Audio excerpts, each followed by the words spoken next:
अफजल अंसारी को कितना पता है हमारे हिंदुओं के बारे में कि वो प्रसाद है कि जहर है। वो अपनी चिंता करे ना, अपने खानदान की चिंता करे, जो जो उनने कर्म कर रखे हैं, उसके भाइयों ने, खुद ने।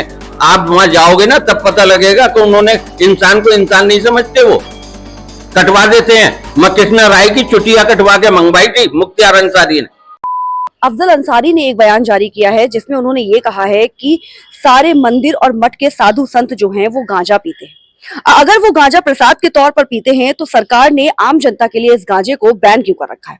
इस पर जनता क्या सोचती है, ये जानने के लिए हम जनता के बीच चलते हैं और जानते हैं कि जनता आखिर अफजल अंसारी के इस बयान का कितना समर्थन करती है। अफजल अंसारी को कितना पता है हमारे हिंदुओं के बारे में कि वो प्रसाद है कि जहर है। वो अपनी चिंता करे ना, अपने खानदान की चिंता करे, जो जो उनने कर्म कर रखे हैं, उसके भाइयों ने, खुद ने।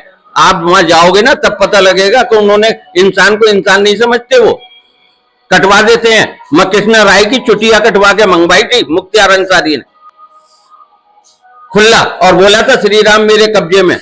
वो भूल गए। वो हिंदुओं को तो याद नहीं रहती, 4 दिन याद रहती है, भूल जाते हैं। तो इसलिए वो बकवास करना शुरू कर दिया दोबारा से, मैं दबाव बनाने के लिए प्रॉपर्टी को की सब पढ़िए उसके मरने के बाद, अतीक अहमद के बाद प्रयागराज में। तो ये सब उसका ड्रामा है जो लोग जानेंगे। नहीं तो ये कह लेना कौन कौन सा या गांजा और वो शताब्दी पिया, वो सरकार का प्रशासन का काम है ना। वैध अवैध वो शासन प्रशासन देखे कहां से अवैध आ रहा है। वो तो शराब भी लोग पी रहे हैं, वैध अवैध। मुसलमान भी पी रहे हैं, कौन सा ना पी रहा, रोक ले उनके। और किसी धर्म में नहीं लिख रही शराब, ये भी पक्का है जी। अगर गांजा प्रसाद है तो जनता के लिए सरकार ने बैन क्यों किया? नहीं, ये तो जनता को सोचना चाहिए। अगर उनको लग रहा है ये प्रसाद है तो आम पब्लिक के लिए भी वो प्रसाद के तौर पे यूज होना चाहिए। जरूरी थोड़ी नहीं है कि मंदिर मस्जिदों में ही वहीं तक ही सीमा रहे उसकी। लेकिन ये आ कहाँ से रहा है, आप उसको भी तो देखिए ना। आप फुलक पे ना जाके आप जड़ को देखिए ना कि ये पैदावारी आ कहाँ से रही है। इसमें हो सकता है कि इसमें सरकार का भी कुछ लाभ हो सकता है, ये तभी तो वहां तक सीमा है। नहीं देखिए, गांजा अगर हमारे साधु संत ऐसा काम करते हैं, गांजा पीते हैं, लेकिन वो किसी से छेड़छाड़ तो नहीं करते, ठीक है। लेकिन इससे ज़्यादा हमारी आम जनता जो बीच में जो झेलती है, नशे वाले लड़के हैं, आदमी हैं, शिक्षा संस्थान के पास आपके शराब के ठेके खुले हुए हैं जो कि नहीं खुलने चाहिए। जबकि गवर्नमेंट का ये रूल है कि 100 मीटर के दायरे में कोई ऐसा संस्थान नहीं होना चाहिए, उसके बावजूद भी खुल रहे हैं। सबसे पहले हमारे ये पुलिस अधिकारी जिस इलाके में इनकी बीट होती है उसमें सबसे ज़्यादा काम होते हैं, गलत काम वहीं होते हैं। तो गवर्नमेंट करवा रही है जो कुछ करवा रही है। अब साधु संत पीते हैं या नहीं पीते, देखो हम उस पर नहीं जा रहे। अगर हमें तो एक बात है, अगर सरकार ने या गवर्नमेंट ने अगर कैन गांजा या बैन कर रखा है, गांजा या ड्रग्स या कोकीन जो भी बैन कर रखी है चीजें, अगर वो बिक रही है तो सरकार की नाकामी है। तो सरकार को उस पर अंकुश लगाना चाहिए। सरकार का अगर खुद ही सरकार ने बैन कर रखी है, उसके बावजूद अगर वो चीजें बिक रही है तो सरकार की नाकामी है। कोई पी रहा है नहीं पी रहा जी, अगर चीजें अवेलेबल हो रखी होंगी या तस्करी से कहीं से भी हो रही तो पी भी रहे होंगे। बहुत से लोग पीते हैं। कई चीजें ऐसी है जो बैन है उसके बावजूद भी पी जा रही है। भाई कोकीन, हीरोइन, स्मैक सब चीजें बैन, लेकिन उसके बाद पी रहे लोग, पी रहे। भैया जो पी रहा है उसमें आप क्या कर सकते हैं।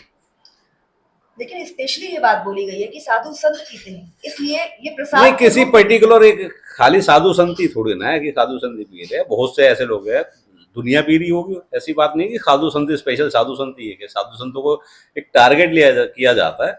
ये जो राजनीति करी जा रही है ना कि हिंदू या मुसलमान एक टारगेट हो, स्पेशल साधु संतों को ये नाम क्यों लिया गया।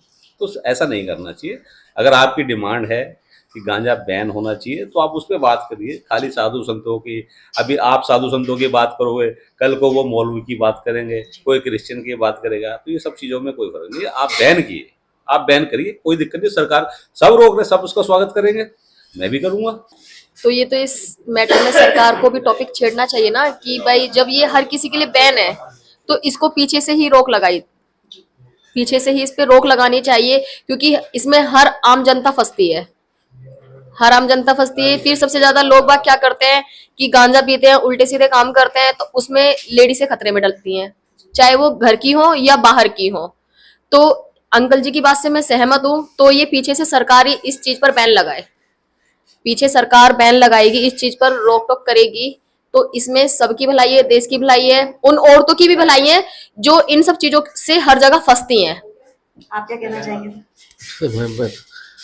मैं तो मैम यही कहना चाहूँगा, जो भी ये प्रसाद के मामले में जो भी चल रहा है उसके ऊपर सबसे पहले तो जो कार्रवाई ऊपर से ही होनी चाहिए, जो भी है।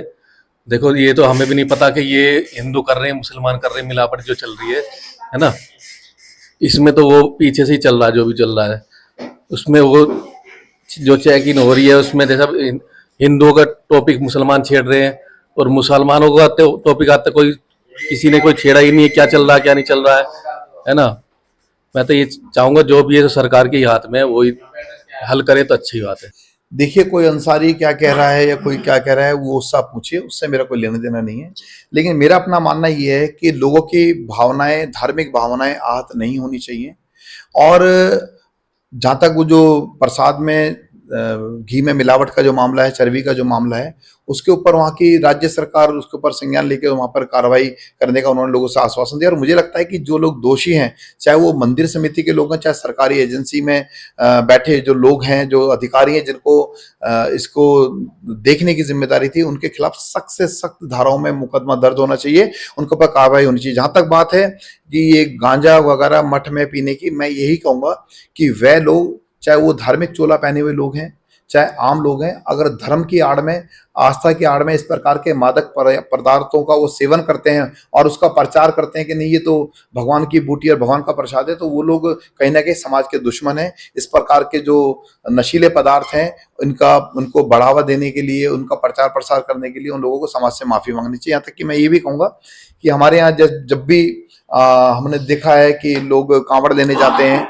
तो कांवड़ के दौरान भी हमने देखा है कि बहुत सारे लोग हैं वो कांवड़ के शिविरों के अंदर, मैं कई जगह गया हूँ उसमें मैं बड़े माफी के साथ में कह रहा हूँ कि मैं किसी की धार्मिक भावना को आहत नहीं करना चाहता, लेकिन बहुत सारे लोग हैं कि जो उस पर्व को, जो धार्मिक पर्व है, उसको बदनाम करने की कोशिश करते हैं अपने इन कृत्यों से, कि वह खुले में वहां पर गांजा पीते हैं, खुले में वहां पर नशा करते हैं और उसको कहते हैं नहीं ये तो भगवान का प्रसाद है। कहीं भी ऐसा नहीं लिखा, भगवान ने कहीं नहीं लिखा कि आप नशीले पदार्थों का सेवन करो और उसका प्रचार प्रसार करो, ये गलत बात है। उन लोगों को धर्म और आस्था के साथ ऐसे खिलवाड़ करने का अधिकार बिल्कुल नहीं है। अफजल अंसारी ने एक बयान जारी किया है। अफजल अंसारी कौन है? पहले मुझे अफजल अंसारी नेता है। अच्छा। उसने ये बयान जारी किया है। अभी आपने तिरुपति बालाजी का मामला सुना ही होगा, लेकिन आज उसने ये बोला कि हमारे देश में मंदिर हैं, जो मठ हैं, वहाँ के जो संत हैं, साधु हैं, वो गांजा पीते हैं। तो अगर गांजा प्रसाद के तौर पे वो पीते हैं तो आम जनता के लिए बैन क्यों है? देखिए, हिंदू सनातन धर्म में गांजे का बहुत बड़ा रोल रहा है। गांजे को हम सिर्फ व्यक्ति विशेष और नशे से क्यों जोड़ के देखते हैं? गांजा हमारे भगवान शिव के साथ हम कई मूर्तियों में देखते हैं, भगवान शिव के साथ जुड़ता है, नागा संप्रदाय है उसके साथ जुड़ता है, हिंदू संप्रदाय, हिंदू जो हमारी सोच है, हिंदू जो सनातन विचार है, इसको गांजे से ही जोड़ के क्यों देखा जाता है? जब हिंदू धर्म के आप जिक्र कर रहे हो तो क्या उन 4 मठों को भूल जाते हैं? क्या हमारे पुरी वाले शंकराचार्य को भूल जाते हैं हम? क्या इस गांजे जैसे शब्द से क्या सनातन धर्म जुड़ा है? गांजे का हमारे संत समाज में बहुत अच्छा यूज है और कई चीजों से हम उसे पीते हैं। तो ये गलत जो आपने बताई वो कोई समझ में ना आने वाली स्टेटमेंट है। आप क्या कहेंगे भैया? देखिए, गांजा शब्द यूज करके कहीं ना कहीं ये जनता को गुमराह करने की एक सोची समझी साजिश है। इस शब्द को यूज करके अफजल अंसारी कुछ नहीं, बस ये गुमराह करना चाहते हैं जो गाय के जो घी, नकली घी उन्होंने इस्तेमाल करा है लड्डुओं को बनाने के लिए, और उसमें जो कुछ व्यक्ति विशेष का हाथ है उन पे पर्दा डालने के लिए इस चीज़ का ये यूज़ कर रहे हैं। और ये सदियों पुरानी परंपरा जो चली आई है, सनातन से जुड़ी हुई है, उस पे उंगली उठा रही है। ऐसी तो है नहीं कि आज 50 साल 10 साल पहले इजाद हुई एक परंपरा है, पहले से चली आई हमारे भारतवर्ष की, तो इसमें ये गलत है इनका कहना। ये बहुत ही गलत बयान है, इसकी हम घोर निंदा करते हैं, क्योंकि साधु संतों के बारे में ऐसा कहना और ऐसा सोचना ये बहुत मूर्खता का काम इसको मैं कहूँगा। क्योंकि ऐसा कोई भी बयान किसी धर्म के लिए, किसी मजहब के लिए नहीं बोलना चाहिए। साधु संतों का अपना रीति रिवाज या परंपराएं हैं जिनको फॉलो करते आ रहे हैं, ये सदियों से चला आ रहा है। और वो गांजा पी रहे हैं तो ऐसा नहीं है किसी को गाली दे रहे हैं या वो बाबा का प्रसाद के रूप में पी रहे हैं, वो किस रूप में पी रहे हैं तो आप देखिए। लेकिन इसके बारे में किसी की धार्मिक मान्यताओं के बारे में बोलना महागलत है, महामूर्खता है, ऐसा नहीं बोलना चाहिए। अफजल अंसारी के द्वारा कही गई बात पर जनता से जब हमने बात की, क्योंकि दरअसल अफजल अंसारी ने कहा था कि जो मठ है, जो मंदिर है, वहाँ के साधु संत जो है वो गांजा पीते हैं, और अगर ये प्रसाद है तो जनता के लिए बैन क्यों है।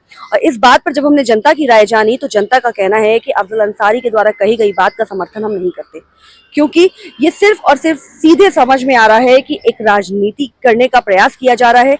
हिंदुओं के आस्था पर, विश्वास पर जो है सवाल खड़े किए जा रहे हैं। और सबसे पहली बात कि इस तरह की बात कहने के पहले ऐसा क्यों हो रहा है, किस लिए हो रहा है, इसकी तह तक अफजल अंसारी जी को जरूर जाना चाहिए। जब तक उन्हें कुछ सच ना पता हो, जब तक उनके पास कोई तथ्य ना हो, तब तक इस तरह की बातें करना गलत है। बाकी बने रहिए हमारे साथ और देखते रहिए पोस्टमैन लाइव। मैं जो श्रीवास्तव, वीडियो पर्सन के साथ, दिल्ली।